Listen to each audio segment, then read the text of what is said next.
আসসালামু আলাইকুম রহমতুল্লাহ। প্রিয় উপস্থিতি, অত্যন্ত দুঃখ ভারাক্রান্ত মন নিয়ে আমরা এখানে দাঁড়িয়ে আছি।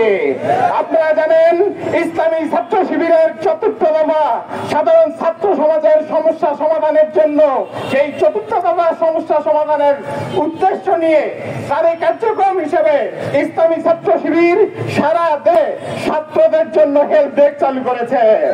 আপনারা জানেন, জাতীয় বিশ্ববিদ্যালয় ভর্তি পরীক্ষা উপলক্ষে রংপুরে বিভিন্ন সকল বুথগুলোতে ইসলামী ছাত্র শিবির হেল্প ডেস্ক চালু করেছে। এর অংশ হিসেবে আমরা পুলিশ লাইনের সামনে সাধারণ শিক্ষার্থীদের সহযোগিতার জন্য আমরা হেল্প ডেস্ক চালু করেছিলাম। আমরা সেখানে কি করেছিলাম?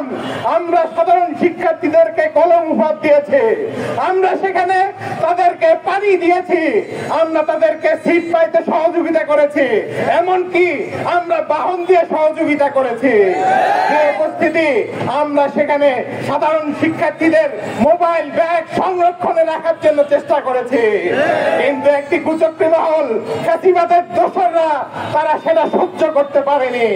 আমরা দেখেছি এই চিড়িয়াখানার গ্যারেজের কর্তৃপক্ষ তারা পরিকল্পিতভাবে আমাদের উপর হামলা করেছে। আমরা অত্যন্ত দুঃখের সাথে জানাতে চাই, প্রশাসনের স্পষ্ট ব্যর্থতা এখানে প্রমাণিত হয়েছে। প্রশাসনের নাকের ডগায় আমরা জানি চিড়িয়াখানা এটা হলো সরকারি সম্পদ। সেই সম্পদের যারা দায়িত্বভার বহন করেন তারা এতটা চাঁদাবাজ, তারা এত সন্ত্রাসী কিভাবে হতে পারেন? আমরা এর জন্য অবশ্যই কর্তৃপক্ষকে দায়ী করতে চাই এবং অবিলম্বে এটা দৃষ্টান্তমূলক শাস্তি দাবি করছি।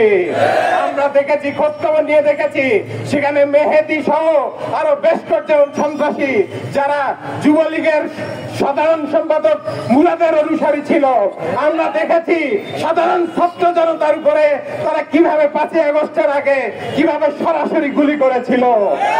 এই ফ্যাসিবাদের দোসরদের আমরা আর এই রংপুরে নতুন করে সন্ত্রাসী কার্যক্রম চালাতে দেব না।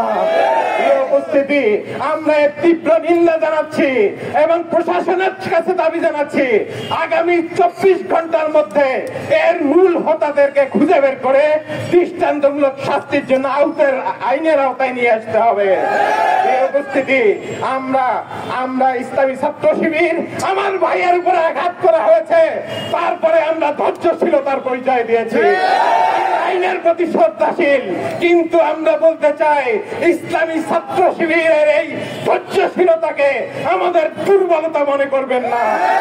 ইসলামী ছাত্র শিবির শেখ হাসিনার সেই ফ্যাসিবাদী আমলকে আমরা আমলে নেইনি, সেখানে আপনাদের এই ধৃষ্টতা আমরা সহ্য করব না। উপস্থিতি, আমরা অবিলম্বে প্রশাসনকে জানাতে চাই, আগামী ২৪ ঘন্টার মধ্যে দৃষ্টান্তমূলক শাস্তির জন্য সকলকে আইনের আওতায় নিয়ে আসতে হবে। প্রিয় উপস্থিতি, আমরা দেখতে পাচ্ছি একটা মহল এই রংপুরকে অশান্ত করার চেষ্টা করছে। ফ্যাসিবাদের দোসর হিসেবে দীর্ঘদিন কাজ করেছে, তারা এই রংপুরকে অশান্ত করার চেষ্টা করছে। আমরা ভুলি নাই, আপনাদের কার্যক্রম ভুলি নাই, আমরা নতুন করে রংপুরকে অশান্ত করার চেষ্টা করবেন না।